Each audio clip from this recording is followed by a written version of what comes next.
2-0 with the Broncos coming to town, but have the Bucs cemented their status as Super Bowl contenders this season? That and more on today's episode of Locked On Bucs.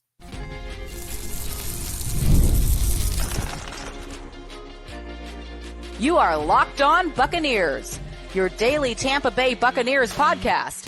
Part of the Locked On Podcast Network, your team every day. What's up, and welcome into this WTSP Wednesday episode of Locked On Bucs, your daily podcast covering the Tampa Bay Buccaneers. Part of the Locked On Podcast Network, your team every day. I want to thank you for making Locked On Bucs your first listener view every day. Don't forget you can subscribe or follow for free on YouTube or wherever you get your podcasts. And, of course, you can follow along on Twitter. I am James Yarcho at JYarcho_Bucs. He is Evan Closky at eClosky WTSP. We are your credentialed members of the media covering the Tampa Bay Buccaneers. I am the editor-in-chief of the 813.tv. Evan is, of course, on 10 Tampa Bay and at 10tampabay.com. And Locked On Bucs is here with you every Monday through Friday, along with the everydayers. And for that, I want to share our appreciation for your continued support of the show. One of the ways you can support the show, become a Locked On Bucs insider. You're going to get news, rumors, updates, general thoughts, one-on-one conversations with me via text message. Go to joinsubtext.com/LockedOnBucs or click the link in the show notes to become an insider today. This episode is brought to you by FanDuel. Now through September 22nd, all FanDuel customers can bet $5 and get a 3-week free trial of NFL Sunday Ticket from YouTube and YouTube TV. Visit FanDuel.com to get started. A familiar foe comes to town this weekend, and it seems like that crystal ball is starting to clear up a little bit. We're going to get to all that coming up in a little while, but let's start things off with a victory lap for Evan. Evan, we both got the outcome wrong. We both picked the Lions to win in a close one, but last week I asked you how the Bucs could beat the Lions with all of these injuries, and you said bleed yards, but clamp down in the red zone. Force field goals instead of touchdowns. Well, the Lions were 1 for 7 in the red zone. They scored 1 touchdown. They outgained the Buccaneers in total yards, 463 to 216. You absolutely nailed it. Your plan worked to perfection, and I'm glad that Todd Bowles sought you out to help him with the defensive game plan for this last game. Look, it's easy when I can just say the theory. Todd Bowles is the one that came up with the plays, right? But that's why I said, with the amount of injuries, I didn't care how many yards they gave up. I was not going to be harsh on the defense. It was just a matter of let them march down to the red zone, prevent it from there, and 1 of 7 is just a Herculean effort. And, man, if you're a Bucs fan, just how proud you are of that effort, what the team looked like. That was a culture-setting win. That was a, hey, we don't have Antoine. We don't have Kalijah Kancey. We lose Vita Vea halfway through the game. Greg Gaines is out there putting forth 78% of snaps, 45 pass rushes. You got Christian Izien stepping in at safety, looking like a dog out there. Jordan Whitehead, I mentioned it last week about how much this team missed a guy like him, that if Antoine went down, now you got Jordan at least to be out there to be a stabilizing force versus last year, if you remember, having kind of Ryan Neal in that role, way different. And Zion McCollum, coming out party for him. Just unbelievable effort. You go back to the Netflix receiver series and Amon-Ra St. Brown kind of talking about, hey, this kid came in, we were just going to pepper him with targets. Didn't really know much about him, but, we just went right after him.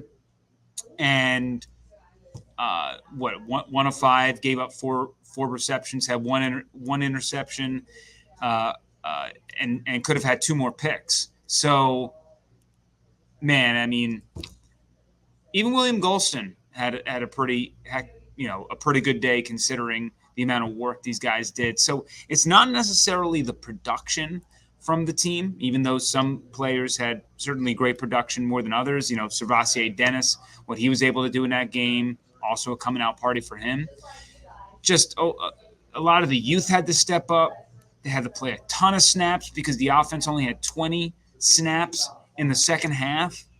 And to just keep withstanding punch after punch from a certified Super Bowl contender in their house, the house that you lost in last year in the playoffs, man, just take a bow. It just, you just hope that that's not the peak, right? You just hope that's the start and that's not the high that, the best high that the fans and this team will get this season. But yeah, overall thoughts, just defensively speaking, cannot say more positive things about that unit and that plan that Todd Bowles set up, which, I mentioned it, in last week's episode, that he had that game plan set out all off season long. He was studying that tape. So, good on him for having his players execute it.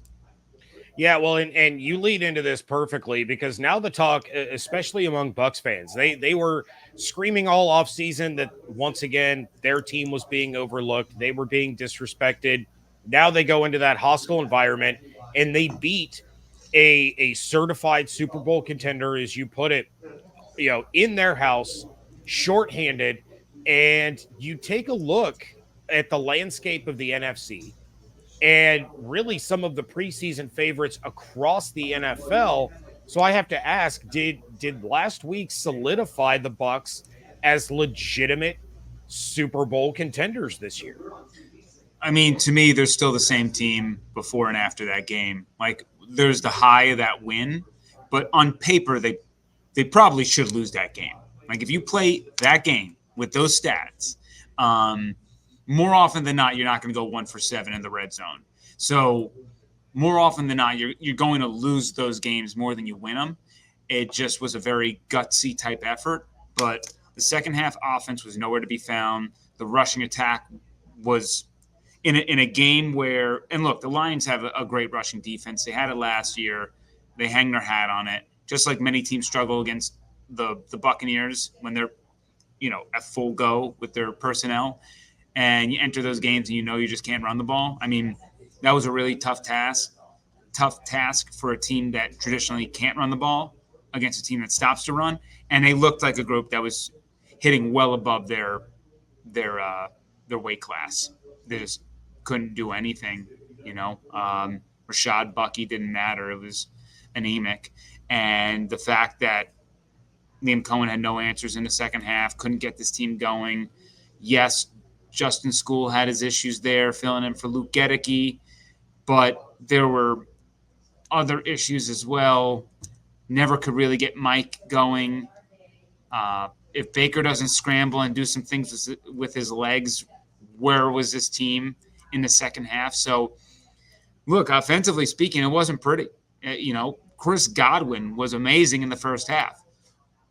Baker Mayfield had really good splash plays. Other than that, what are you happy about from the offense? It wasn't that good. They had a couple of explosives. Baker had a sexy run. Baker had a great pass to Chris. There were some third down conversions that Baker used his feet and Chris used his smarts. But they got figured out a little bit there. So I need to see how Liam and his offense progresses out of that performance. And then also defensively speaking, how often can these guys in the defensive line withstand those snaps, all that work without kind of caving at some point? And that's going to be the question moving forward.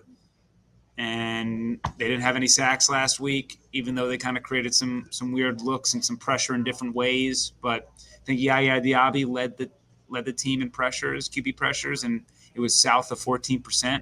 Now, that was part of the game plan, but Bowles only blitzed like 26%, which is last year he did it 40% of the time. So he really threw a curveball at Jared Goff. But yeah, I don't want process over outcome. Outcome was amazing. There's still a lot to be done in the process, and I'm not quite there to say they're a top 2 NFC team, but as I've mentioned, I think they're a playoff contender. I think they're going to be in there at the end. I just don't know. I don't know where they stand, but certainly very optimistic that when they get their pieces back defensively, things are going to look pretty good. Well, an unpopular and familiar face returns to Tampa on Sunday. That is coming up next on today's episode of Locked On Bucs, part of the Locked On Podcast Network, your team every day. When it comes to game day, I need three things: wings for me, pizza for the kids, and drinks all around. On Sundays, I don't have time to run to the store or drive all over the place picking up everything my boys and I need before kickoff, so I call on DoorDash to help me out. DoorDash is my go-to because they are the best and most reliable place for all my delivery orders. Local restaurants, grocery stores, anything we need to be game day ready can be delivered with DoorDash. Use promo code LOCKEDFall24 for 50% off up to a $10 value when you spend $15 or more on your first order. Limited time offer, terms apply. Promo is not valid for orders containing alcohol.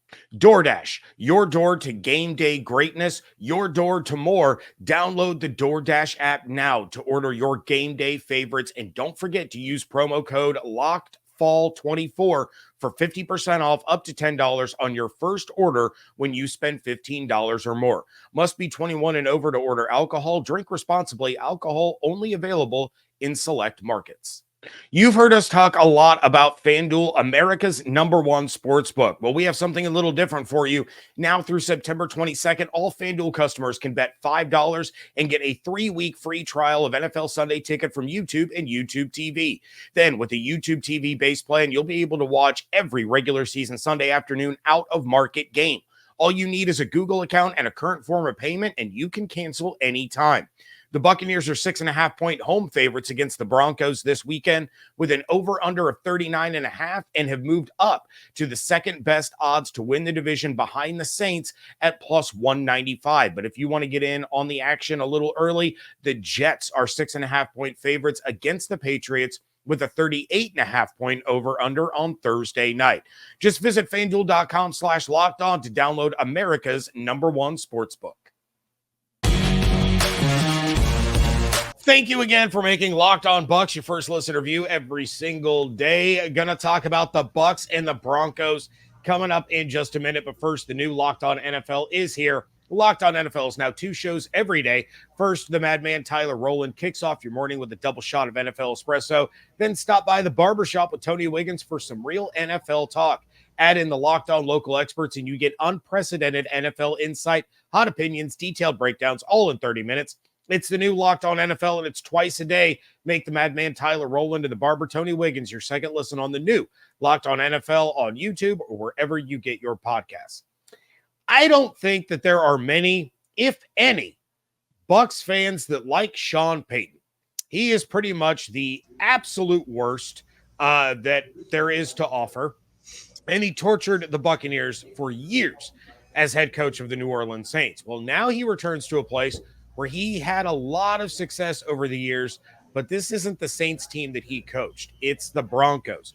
Bo Nix has completed less than 60% of his passes. He has no touchdowns, 4 interceptions. Their running backs have combined for 107 yards over 4 games, and they lost their starting right tackle to injury. On the defensive side, their defense is allowing 32% of third downs to be converted. They're holding teams to under 20 points per game, but they've allowed almost 300 rushing yards in 2 weeks. And as a team, they average 92 penalty yards a game. What is the game plan for the Bucs to not overlook a bad Broncos team and fall into the trap before they face Philadelphia next week? And what's going to kind of pave their way to a 3-0 start here? Yeah, so first off, I don't think that Denver's going to come to town and the Bucs are just going to boat race them. It's a really terrible spot for Tampa Bay. You come off that high of the victory. You're still all beaten up on in your defense. You got worse leaving Detroit. You lost Vita Vea, who I know he's day-to-day with what Todd Bowles said, but I would be shocked if Vita Vea plays on Sunday with a grade 2 MCL sprain against the Denver Broncos. It just doesn't make much sense when you look at the long-term picture, despite how beaten up you are. Which is going to hurt the rushing defense. I don't know if the Broncos are strong enough to kind of exploit all that. You mentioned kind of the stats there at the top, but that's going to be a bit of an issue if you got to run Greg Gaines for 78% of snaps again. Like, at some point that adds up. So that's a problem. Like, again, I mean, the key is still Todd Bowles figuring out with the defensive line issues, hey, how do we make sure we're not bleeding rushing yards? Make Bo Nix beat us, right? Like, simplify the game plan. Stop the run. Keep Bo Nix in the pocket. He's the leading rusher for this team back-to-back weeks. You face Jaden Daniels, where your game plan was essentially we don't even care about containing him. We're going to limit his number one option and see what he can do from there. So, like, I guess theoretically, if you want Bo Nix to run for 100 yards and do a bunch of nothing after that, I guess theoretically that makes sense, right? Though it'll be frustrating on certain points. But I think Bo Nix has performed absolutely horrifically on yards beyond, after 10-yard throws. He works predominantly short. So it's, hey, I'm cool, kind of like playing pretty close to the line here, sprinkling a lot of bodies close to the line of scrimmage and allowing, maybe some man-to-man coverage, allowing those go balls to say, I dare you to beat us deep. But yeah, I think this is you dumb this game plan down. Like, number one key, and I repeat it every single day, do not turn the ball over. You will beat this team if you don't give them anything. So just play this. If that means you got to be a little bit more conservative with some of your call, not going for it on fourth down, punting on the 50, whatever it might be. You're playing the field position game. You're forcing them to work the length of the field. You're doing a lot of things to try to make it hard for them. Just don't give them anything.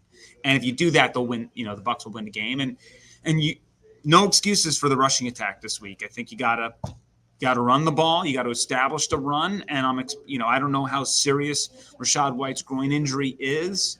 I'm sure it didn't help, but I'm not gonna really blame the rushing attack for not doing well against the Lions. That was a tough week. You got to do some work against the Broncos because you're not going to score 30 against this team. It's a decent defense. Last year they went through peaks and valleys. I think you're going to see the same. They got one of the best cornerbacks in the NFL. I'm sure he'll be able to shadow Mike Evans, or Chris Godwin for that matter. Maybe they say screw it. Let's take Chris out of the game and see what they do with Evans. But I don't know if they necessarily have enough defensive weapons to limit the Buccaneers. But certainly Surtain is gonna help. So and Jonathan Cooper off the end is also a great player as well. So yeah, I ultimately think that this whole game plan is really simplified. Don't try to go for the splash play. Work your way down the field. Earn your keep. Make them work down the field. And I was way off on the over last week.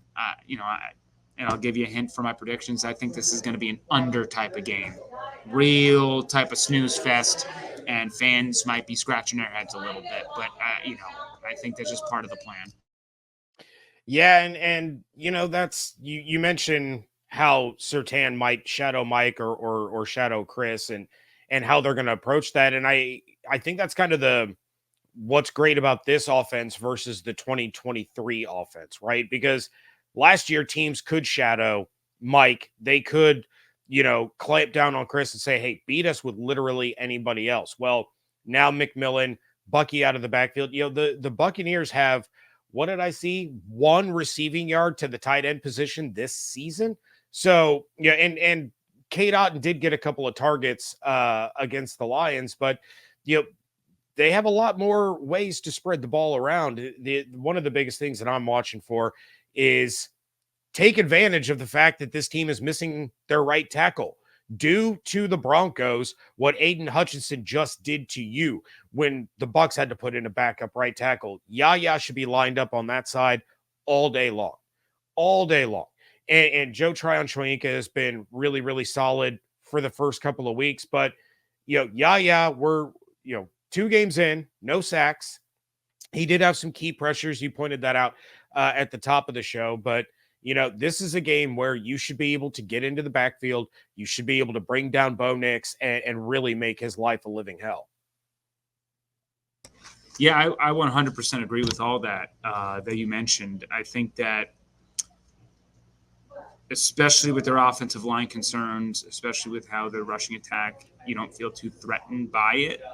You should be able to be a little bit more aggressive. And again, Bo Nix, man, this is an education in the NFL. You got to go up against McDonald in week 1 with Seattle. Then you got to go up against Tomlin week 2. Now you got to go up against Todd Bowles. Like, that's some introduction to the National Football League.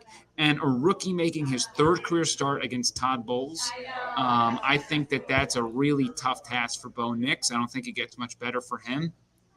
So, I'm confident what Todd Bowles can cook up, and I won't give some prediction stuff away. But you're on the right track with all that. And for the most part, I agree. I don't know who's going to be shadowed. I don't know if you even shadow anybody. Maybe you got to move. Maybe you're saying, well, there's too many weapons here. I'm just going to keep him on his favorite side or something like that. I don't know. But maybe you kind of see Jalen McMillan pop in this game. Maybe you see a little bit more Cade Otton. It just all depends. Cade Otton last week was used as a pretty significant chipper, blocker. They needed him on the line. You mentioned a couple of targets. Week 1, Otton was kind of draped. For whatever reason, they focused on the tight end. So they didn't really allow Otton to get open. I'm still waiting for that Otton game. This could definitely be it. But, yeah, I think that certainly entering this contest, you do look at those peripheral pieces of maybe McMillan is the guy, maybe Otton's the guy, and you get Mike Evans in fortuitous situations. But, without quite knowing where Surtain's going to be, it's tough for me to predict how you're going to really attack. But if they shadow Mike, then I'm peppering Chris. If they're shadowing Chris, I'm peppering Mike. And you just kind of play it out from there. If they switch it up, if they want to go shadow bracket, then McMillan and Otton are my guys, or you just kind of play the dump it down game with Rashad and Bucky. So, but again, run the ball, establish that run, tell your O-line, it is go time, right? Like it's time to prove that we're not going to be dead last in rushing again. All right. Well, we have all of those predictions coming up as Evan gets out that crystal ball. That is next on today's episode of Locked On Bucs. All know how much I love going to live events, concerts, sporting events. I'm constantly talking on this show about a concert or a game I'm getting ready to go see. And the first place I'm checking out when I look for tickets is Game Time. Game Time has a new feature called Game Time Picks that makes getting tickets for your favorite live events even easier. Game Time Picks filters out the fluff to show you only incredible deals on great seats so you don't have to waste your time searching through thousands of tickets. I've used Game Time for everything from NBA to NHL to concert tickets. And with all-in pricing, I know exactly what I'm going to spend up front, so there's no surprises when I get to checkout. Just make sure you turn on the all-in pricing toggle switch on the app. Take the guesswork out of buying tickets with Game Time. Download the Game Time app, create an account, and use code LOCKEDONNFL for $20 off your first purchase. Terms apply. Again, create an account and redeem code LOCKEDONNFL for $20 off. Download Game Time today. What time is it? Game time. Wrapping things up here on a WTSP Wednesday episode of Locked On Bucs. And it's time to get out that crystal ball, Evan. It's been close. The crystal ball's still a little foggy, but it's clearing up. So concepts are working in the crystal ball.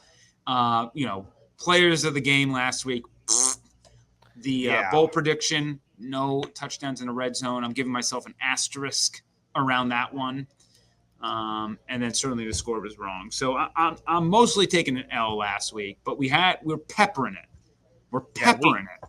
We got the ultra strength Windex to really clean this thing off ahead of the Denver game. So let's go ahead and start things off. Who is your predictive player of the game in this one? You mentioned it in the last block there. It's time to get some sacks. This is a game where you're going to tell your D-line, like, it's game time, right? We got no sacks last week. Like, we are going to heat it up on this rookie. We're going to exploit McGlinchey being out, and we are going to get after Bo Nix. And a man who is too good to be held back. He was on Bucs Total Access saying that he needs that sack. He needs one. I think he's going to get multiple. I got Yaya Diaby as the player of their game. All this preseason hype, everything we loved about him, I don't think that magically went away. I think that it's, he was getting doubled against the Lions. That shows you kind of the respect they have for him and maybe the disrespect they have for everybody else. But Yaya Diaby, player of the game, I think we're going to see maybe like 1.5 sacks from him, maybe 2, maybe maybe a sack fumble, a little bit of sack fumble action, but I like Yaya. All right. How about that bold prediction? Bold prediction. We're going right back to the well here. For a team that doesn't generate many sacks and a team that gave up 5 sacks last week, my bold prediction, little 5-burger. They're going to have 5 sacks in this game against Bo Nix, and they're going to just turn it up to 11 and have a little bit of an abnormal performance in that statistic where we kind of all say, hey, is the pass rush better than we think? I'm not so sure. But week 3 against the Broncos, I think they can get a lot cooking. All right. And then your score prediction for this one. And again, I will check in with you on Friday before I go live to allow you the opportunity that after seeing the injury reports and everything that you can pivot. But as it stands right now, how do you see this game finishing up? Yeah, I'm waffling a little bit right now. I have the Bucs winning. I have that happening. But I am a little bit waffling whether I want to say 20-17 or 20-10. And I kind of like am 50-50 on that one. For right now, I'm going 2010. I might, at the end of the week, change that to 2017. I do want to see a couple of these practices. But, yeah, I don't see the Bucs putting up a boatload of points. And the Bucs defense is still hampered, but I don't necessarily love Bo Nix. I'll take Todd Bowles in that matchup all day. And I just think that this is going to be a real yucky type of game. Maybe the Bucs come out flat coming off of last week. Broncos jump out to 7-0 lead. Maybe they get a couple of field goals and it's 6-0.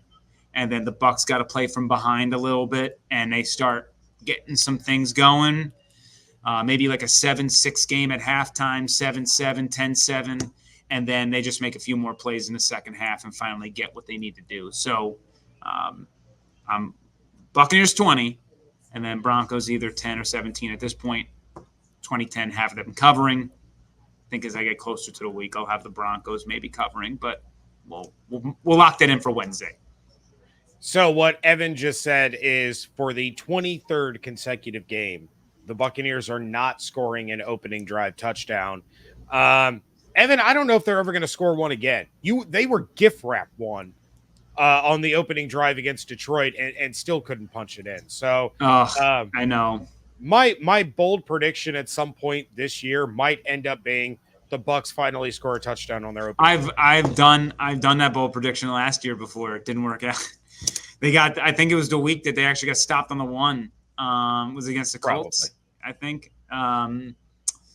But yeah. Oh yeah, when Baker got hurt and they had to bring in Kyle Trask. Yeah. So I've done that old chestnut before. So it's it'll get done this year. When, I don't know. I don't think it'll be done this weekend. But yeah, as I mentioned, I do warn fans, it's a terrible spot for the Buccaneers. Like from a betting perspective, I think the Broncos are probably the right side. But, we'll see. But they got the Eagles and the Falcons on Thursday Night Football coming right down the chute. Those are NFC games, pivotal NFC games. And so you definitely have one eye to the future, and you have one eye to the past of what you just won. So this game isn't really too sexy. That's why it's a get out. Like I don't need it's a trap. I don't need anything fancy here. Get the dub and leave. Like find a way and get out of there. I don't need you burning your great plays. I don't need you doing all this stuff. Like, then we'll get into next week. In the end, though, you got to leave this week 3-0. Then you can go face Philly and say, screw it, and focus, put like all your eggs into that Thursday Night Football game, which certainly will be the more important of the two. All right. Well, Evan, what do we have on tap over at 10 Tampa Bay and 10tampabay.com? I mean, as always, check out the Blitz Sundays, 8:30 in the morning on 10 Tampa Bay. You can also head to 10 Tampa Bay Plus or 10tampabay.com or a 10 Tampa Bay YouTube page. On Saturdays, we'll have that episode up, so a day earlier if you want to, stream it or do any of that stuff. You'll also see James on there with our Bucs Burning Question of the Week. Also, it's today being Wednesday, Lightning Media Day. Camp begins tomorrow. Like it's getting to that point where we get all three teams here in Tampa melding at one. Rays aren't making the playoffs, so usually I have to worry about a playoff push from them. Don't have to do that this year. So we got a lot cooking, and you can find all that stuff at especially 10tampabay.com. We got everything. So. Yep, make sure you do that for sure. So excited for the Lightning season, even though that first game is going to make me cry a little bit on the inside, maybe on the outside. Probably October 28th is going to make you cry. Let's, we're not talking about it. We're not talking about that.